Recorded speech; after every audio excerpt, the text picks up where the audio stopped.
This is Matt Rosen, and this is the Grit Mindset with me, your host, Matt Rosen.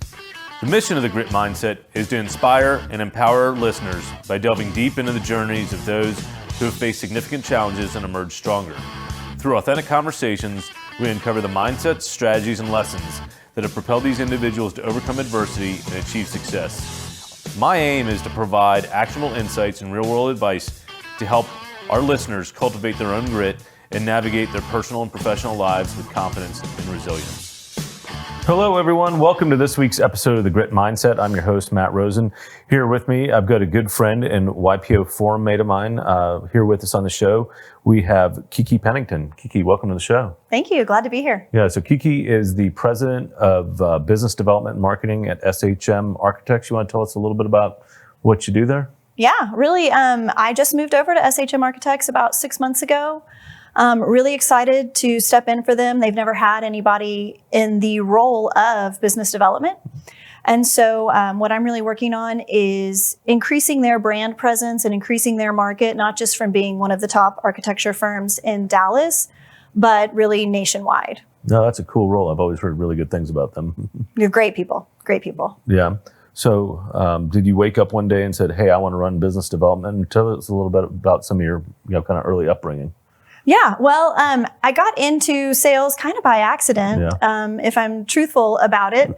I went to work for a development out off of Cedar Creek Lake called Long Cove. And while I was there working in sort of a marketing role, an opportunity came up for me to step into sales. And I did that and learned that I loved it and that I was pretty good at it. And so I grew my role within that organization up to being a pretty strong leader, and then decided to make the jump over to SHM when the time was right. Got it. Did you always know you had a future in sales ahead of you, or is that was pretty later in life that you discovered? It was later in life. Yeah. I didn't go to college thinking that's what I was going to do. I didn't grow up thinking that sales was something that was a good fit for me, but turns out it was. Well, we'll talk about sales more here in a little bit. Let's talk about kind of some of your upbringing that literally got you on this path, because you and I have had a chance to get to know each other over the years being informed, but maybe you can share with our audiences kind of a little bit about where you're from and how you grew up. Yeah, I grew up here in Dallas. And I had an interesting childhood in that my father passed away when I was 7 years old. Man, that's tough. So, so several years of my kind of most formative childhood years were spent with my mom, recovering from that really traumatic experience and trying to raise three very small children by herself. And so, coming here to speak about grit, I think that's really where it all started, was having to kind of push through and be there through what was a really hard childhood period. Yeah, what was that like? Can you go a little deeper into it if you don't mind?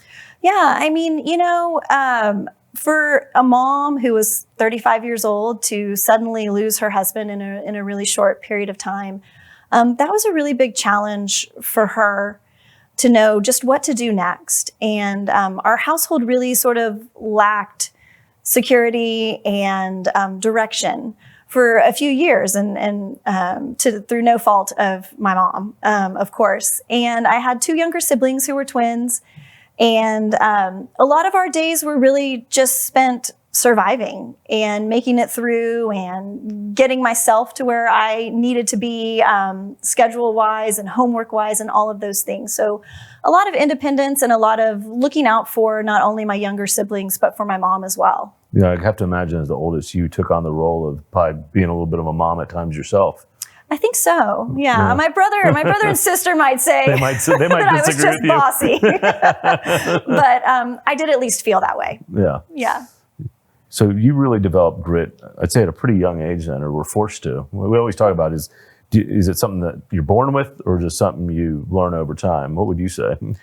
I think it's both. I do. I think I was born able to maybe take on a little bit more than some people can. I think it was natural for me that when the opportunity or the necessity for me to come into that sort of a mindset presented itself, I was ready. Yeah. My mind was already wired that way.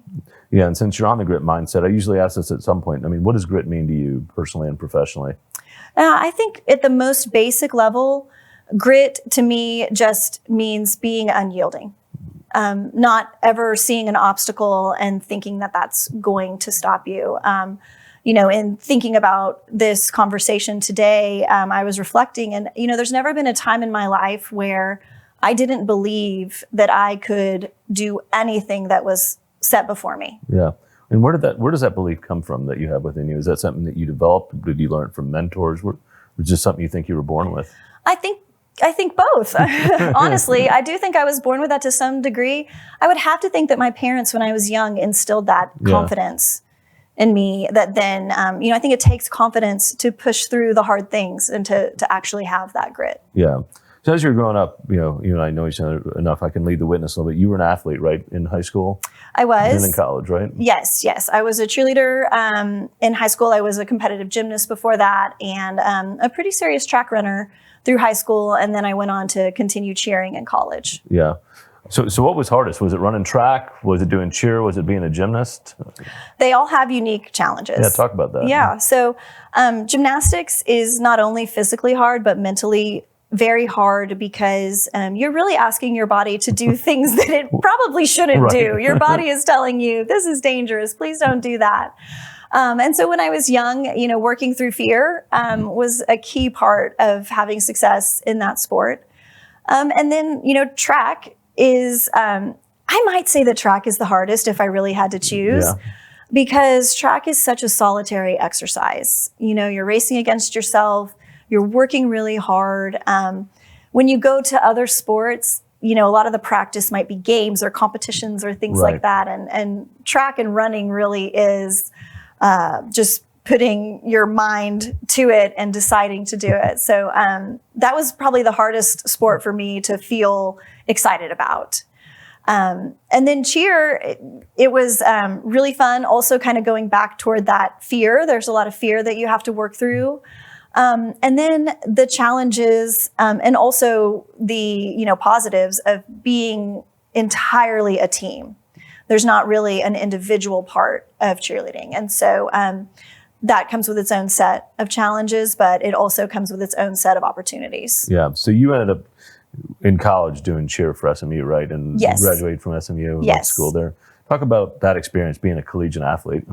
It was amazing. I bet. Right? It was what I wanted to do. My husband, Jeff, was also an athlete at the same time there with me. You do a lot of extra. You do a lot more than students who are just attending university and socializing or being in a fraternity or a sorority. You have a lot of commitments, a lot of time management, but it's really worthwhile. I've always liked to be doing more and being a part of things. Yeah. What was the biggest takeaway that allowed you to be successful in your professional life based on what you learned then? I think it is just that stick-to-itness. Yeah. Right? Things aren't always easy. They're not always fun, even when the product appears fun. Being down there on the sidelines in game day, for example, or winning a medal or winning a race, whatever it is, the outcome is shiny and fun, but the days are long and hard. Yeah. And just sticking with it for that reward. Yeah, I find that's a misconception. A lot of people look at someone who's gotten to the finish line and be like, oh, that must have been easy, because they don't see all that hard work and grind that went into the years and years of practice to get them where they are. Yeah, that's something that we talk to our kids a lot about, is the work that nobody sees is what really gets you there. So one of the things that I think makes you most great is the fact you have 8 children. That's right. And they're all yours. They are. They're mine and Jeff's together. And it probably does make me gritty. I think the kids would say so. Talk about how the heck you guys do that, because you both work and you have 8 children. What's the age range again? Our oldest is 21 and our youngest is 5. And so we have somebody in every phase of life: college, high school, middle school, and elementary school. I guess our kindergartners just sort of in between preschool and kinder. But yeah, I mean, it's a lot of chaos. It's a lot of chaos. And I do think it takes a lot of grit to have a family this size. Obviously, we've decided that it's worth it. It takes a lot of support. You know how involved Jeff is, yes, and how much we tag team off of one another in order to have successful careers and a successful home. I just have two. And you quadruple that complexity. I can't wrap my head around it. It's complex. It is the daily schedule, the daily struggles. They've all got their own struggles, and they all need your love and attention for every single phase of life. So it's a challenge. Yeah, I can't imagine there's a single day where somebody isn't unhappy, sick, hurting, something. Oh, there's not a single hour when someone isn't sick, upset, angry, failing something, messed up, in trouble. Yeah. Yeah. So what do you say to yourself that gets you through some of those days or mornings or nights? Well, I mean, when it comes to family, I think it is really easy. And, this translates to work, or it translates to learning, whatever it is. But, you have that prize, right? Yeah. There's always a prize. And, you know me, I can turn pretty much anything into a competition. At the end of the day, having a family this large and so many people to love and so many people who love you is so worth it that, you don't linger in it long when it's hard. You find a way around it. And I think I've gotten pretty good at, I guess what you would call life hacks, right? How do we get through this as efficiently as possible? Yeah. Anything you can share with the audience that's worked well for you? Any life hacks to share with the crowd? I think that the biggest thing is what's important. Yeah. The more you have, the easier it becomes to figure out what is important. So I've got this giant net and it's full of fish, right? And we just don't care when the little ones get away. Yeah. As long as the important ones stay in the net. That's a really nice analogy or metaphor. I always mix those up. Make sure the big fish stay in. That's right. Yeah. Keep the big fish swimming in the right direction. Yeah. So talk about how you've been able to build your career or at the same time building this huge family. It's been an interesting journey. I did take some years off where I took on roles that were, just easier, more part-time, whatever. And like I said, when I came in to Long Cove, I kind of accidentally got into sales. And I accidentally got into sales at really the premier time to be in sales in a luxury development space. Yeah. And you've heard me tell this story of it was COVID. The shutdown was announced, and I had a 12-hour-old baby. And Jeff and I thought, well, the world is shut down. We're just going to have a break. We're going to have this last baby to enjoy. But that's not what happened. The phone started ringing off the hook the moment that it was announced that we would be on lockdown. And so, Jeff and I had to look at each other and say, are we going to make hay? The sun is shining. What do we do? And we made a game plan that worked for our family. And it involved 10-year-olds babysitting. I'm not going to lie, right? But we headed out to the lake. We juggled this baby. I got straight to work and really kind of ramped up that work ethic that had been poured into my children for several years prior and now was turning toward this career. And the more success I had, the busier I was, the more my role within the development grew. And so we just took it piece by piece. Every step required an adjustment, a change, a new arrangement within our family. And Jeff and I just did it in stride together. And like I said, you just never let the obstacle get in the way. Yeah. Well, you got a great partner. Jeff's a great guy. So. Yeah. Good. I think that's an important part of any successful family partnership, whatever, is have two people that can get together, talk, and agree on a great path forward. That's right. The collaboration is the only way. And he's been really great in supporting me as my career has grown and advanced. And I hope I've done the same for him. So talk about the time at Long Cove and kind of some of the challenges you had to go through to really grow as a leader, because you started in marketing. By the time you left, you were pretty much running the development. So sure. Maybe talk about some of the things you had to go through and things you learned. Yeah. I mean, absolutely. Long Cove was probably the greatest amount of learning and growth that I had in a relatively short period of time, let's say 6 to 8 years of that. And, I'm an avid reader. I read pretty much nonstop, over 100 books a year, all that kind of stuff. And so really I started looking toward what are the resources, right? How do I learn how to lead? How do I learn how to manage a plate that's more full than any person can finish in a day or in a meal? And so a lot of learning and growing and just really actively seeking out my own solutions, my own ideas, turning toward organizations like YPO, where I was able to be in a forum and, have this audience of, board of directors, as we like to say, that really helps guide me with the challenges that I can't solve on my own. And truthfully, Long Cove is run by Don McNamara, who has, of course, we all know, had incredible success. He is an incredible leader, and really looking to him and his family and how does he manage this type of situation.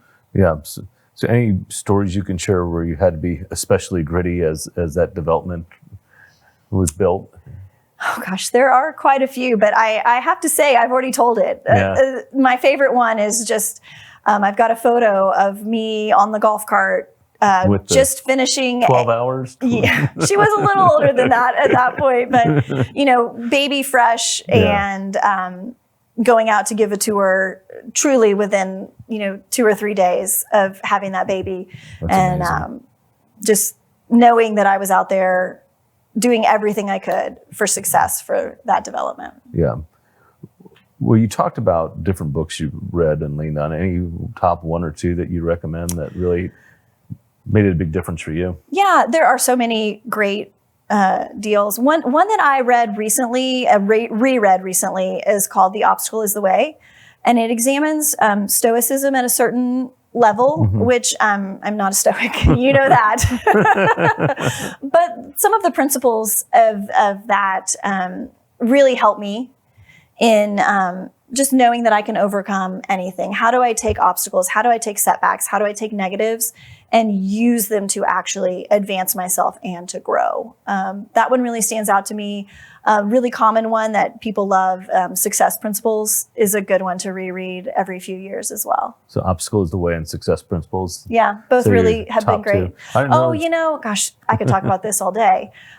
Love David Goggins' books and Cameron Haynes. Can't Hurt Me. Yeah. Both of those, Cameron Haynes and David Goggins, all of their stuff. Where do you find time to read 100 books in a year? Well, I'm going to tell you that I do count audiobooks. Okay. And I'm in the car a lot.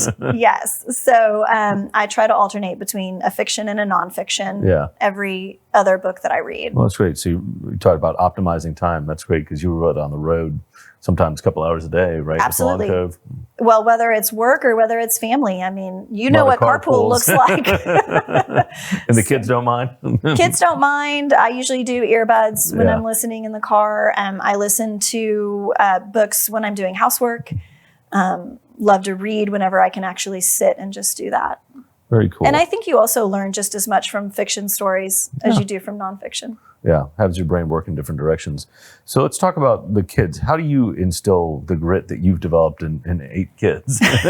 Or at least a couple of them. Well, I work really hard at it, and Jeff does too, which is great. It's really great to have a partner who has the same, I'm going to call it, toughness mentality. Yeah. A lot of grit. There's nothing like playing college football to make you tough. Yeah.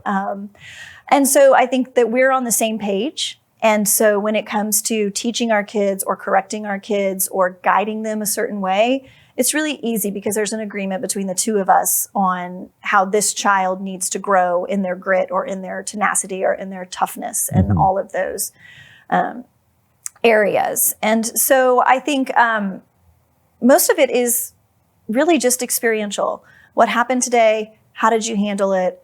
How should we handle it? We just address problems as they come. I hope that my children learn by watching me. That's one of my primary goals, is that they see how hard I work, how I never give up, how I never back down, and that they hopefully admire it and want to be that way. Yeah. No, it's pretty amazing. I know, you've got 5 forum mates. We all kind of watch in awe as you somehow show up for forum, calm, cool, collected, having a full-time gig at a high level and managing 8 children? I think I have very low blood pressure. It helps. I don't know how you do it. So let's talk about mentors. You talked about Don being one you learned a lot from. Were there other important mentors throughout your career that you learned from or that you would like to recognize? Truthfully, I would say that if there was one I was going to point to, it would be Don McNamara. Yeah. He was really so instrumental in me learning and grit for sure. Yeah. Working for him and working alongside him, and him just how he handles himself, how he handles a room, how he leads an organization. Any particular lessons or things you take away from experiences there? There's so many. The number one thing that comes to mind when I think of Don as a leader is the best idea wins. Yeah. And to be in a room, around a table, wherever we were, and to know that as a leader and as someone who was usually right, was willing to hear who in this room has the best idea, and that's the one we're going to do. He's willing to listen to everyone's points of view. Yeah, it's humility, right? And knowing that you don't always have the best idea, but knowing how to get to the best idea. Yeah, and allowing people to feel heard along the way. It sounds That's right. That's right. Cool. I really appreciate you coming on and sharing the stories of grit. And just like to ask a few more things is what are you excited about in the current role? What do you see as kind of the challenges and opportunities in the role you're in today? Well, I'm really excited about this new role because it is full of opportunity. Yeah.